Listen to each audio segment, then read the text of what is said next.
most importantly is understanding that I was once that child that felt I needed the right support, but it wasn't easy to get it. There weren't enough people that were available to do what we now get to do for these kids. And the power of equipping a child when they're still young. You are nurturing a future leader. When it comes to children that are a little bit more like how I grew up. Talkative, we already know our thing. We think we are the ones, the ones that are a bit more outspoken, the chatterbox. How do we handle a kid like that?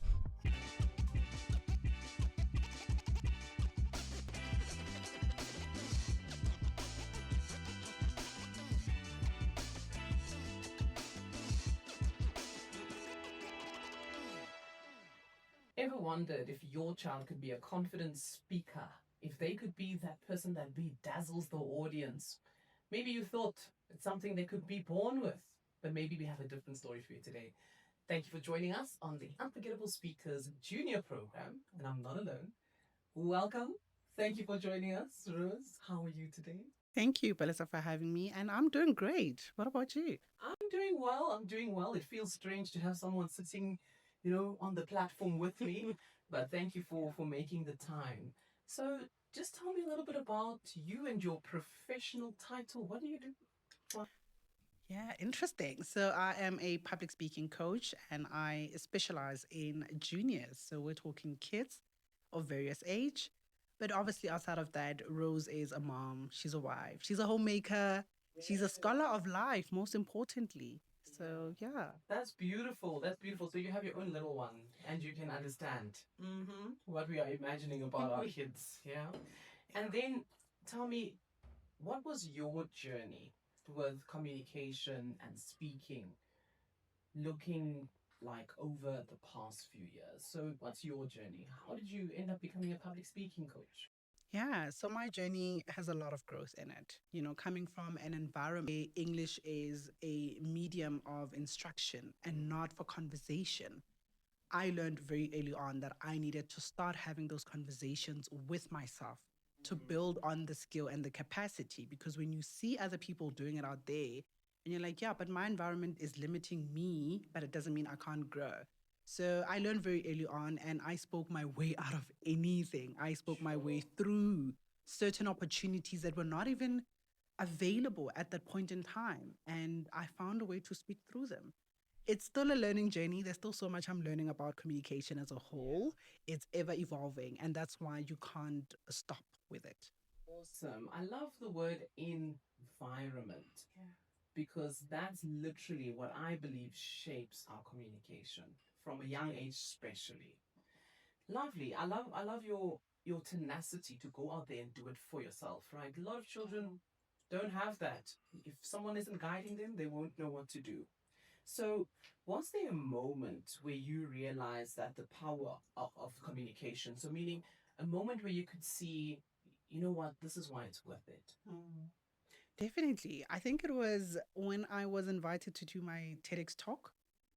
Obviously, that's a big platform. It's a huge moment. At that time, first of all, I did not even know what TEDx is.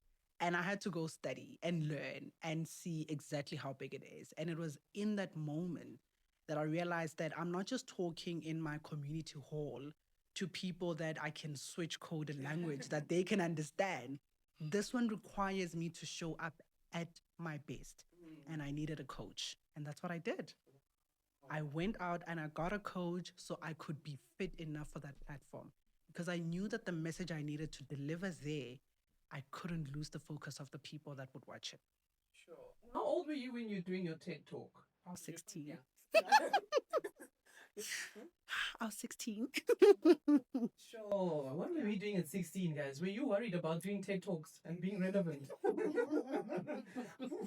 But anyway, that's amazing. It's so good to get to know you. But, today, before we get into the meat of, the techniques and speaking, I have a game for you. Okay. It's called the Unforgettable Pressure Test.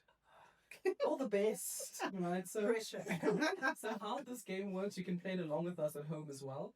I'm going to give Rose a word. She doesn't know the word. You don't know the word either. And within 15 seconds, she has to give me as many synonyms of that word as she can come up with. All right? Okay. It's That's called what happens. Unforgettable Speaker Pressure Test. Let's wish her all the best. And your word for today is excellent. And your time starts now. Marvelous. Superior. Adequate. Successful. Winning. Achieving. Well, Yeah. well done. That was very good. That was very good. That was, hey, how many was you probably stressing there. Pressure. Yes, right. So some of the words that my favorite friend Google told me are, let me find them for you. So you definitely had marvelous. That was out there. Outstanding, exceptional, remarkable, extraordinary, phenomenal, brilliant, spectacular, marvelous. Now you all know. Now you all know. That was very good. Very well done. Hey, you passed the test as a speaking coach yourself. I have to be ready. You know, one of my good friends always tells me you have to be ready all the time. So Yes. Well done, well done. But let's get back into the Junior Unforgettable Speakers program. When you think about leading this Junior Unforgettable Speakers program, what is it for you personally that you can say you're taking from being a part of this program? it's very close to my heart because, first and foremost, kids are just adorable, number one. But most importantly, is understanding that I was once that child that felt I needed the right support, but it wasn't easy to get it. There weren't enough people that were available to do what we now get to do for these kids. And the power of equipping a child when they're still young, you are nurturing a future leader. Yes. And that's the biggest benefit. Yeah, that's beautiful. And remembering that finally the opportunities are there to get people that can help you. It does, you don't have to try and do it by yourself. Yeah. And what excites you about working with children specifically? Because when I think about children, I'm like, oh no, no, no, no, no, no, no. Right? It takes a certain person. I honestly say that. It definitely takes certain people. What excites you about that? Their curiosity. Mm. Kids have such beautiful, wild imagination and thoughts. They're very curious. And I believe that curiosity is where a lot of these marvelous, beautiful ideas are born. You know, so I love engaging with kids and trying to figure out where are their thought process, what are they trying to achieve, what Yes. image are they trying to paint with their words, and that's just beautiful to assist them to mold it into a visionary statement. Yes, and you can imagine there's a mom watching this and saying, "I can't imagine my child speaking like you, Rose. Like, let's just get this right? So for you, when you take children through that process, looking at let's say a shy child, how do you help them to be able to now speak with a bit of confidence? What's the process of working with a 16-year-old and maybe let's look at a 7-year-old because those two would probably be a little bit different. Yeah.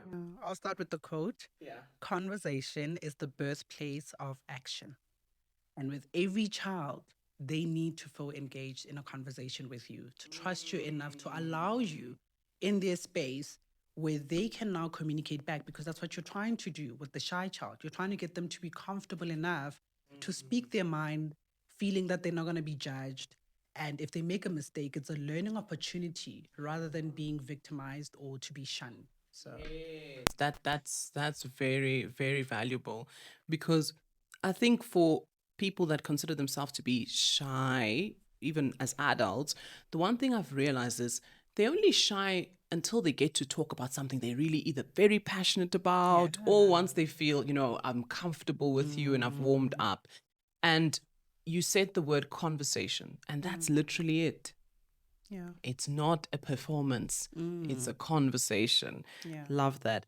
And then when it comes to children that are a little bit more like how I grew up, talkative, we already know our thing. We think we are the ones, the ones that are a bit more outspoken, the chatterbox. How do we handle a kid like that? Yeah. Those ones are my kind of favorite, the bubbles, I Yeah. call them. So with my bubbles, and I always say the Mm. key thing for teaching them is listening. A great leader, Mm. you are not leading until you hear what people need you to lead them in. So listening is a great part of that. We do a lot of reading, we do a lot of listen, rephrase what you heard now in your own words to make sure you Yes. fully understood what was being said. So Mm. when we turn it into that way, it's more than just I can talk, but it's am I responding right? Am I processing the Mm. information correct? That's where we start. Sure. And that is the skill I still had to work on in my adulthood. Listening. Palesa, just give people a chance. Listen. Even now, I'm listening with quite a lot of intent to make sure I'm not interrupting, interjecting, because I get so excited about everything that you're speaking about. And tell me, when it comes to children and leadership and their academics, how does this kind of program help them with regards to showing up at school, especially when it comes to these are the things that parents care about, right? We want our kids to pass, not to be performers there on stages. Yeah. Yeah. I think it's all about, trying to navigate, firstly, understanding each child differently, right? So they differ. We've discussed the shy child, the outspoken child. Now, when it comes to their academic, I always say that when a child can speak confidently, when a child is confident in what they have to say, those are the kids that can ask better questions. And therefore, that is knowledge being processed. And naturally, they will become more inquisitive in the things that they need to do academically. Yeah. And I saw with this program, we're just about to wrap it up. You are doing things virtually. Yeah. People can't imagine their children focusing on a screen. Why? Why virtual? Why not in person?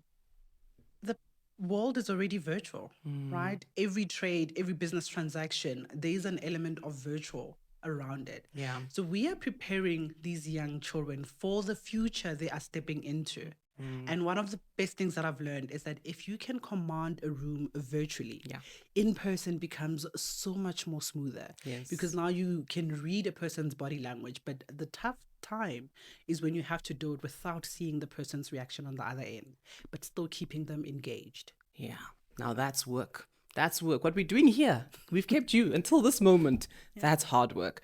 And that's what we want for your children, to be able to captivate, keep people's attention, and be able to share messages with clarity. Rose, this was phenomenal. Thank you so much. I hope to have you again very soon. Yeah, certainly. Remember, this is a program that we are running for children from all over the world, and they're divided into different levels. There's level 1, level 2, and level 3.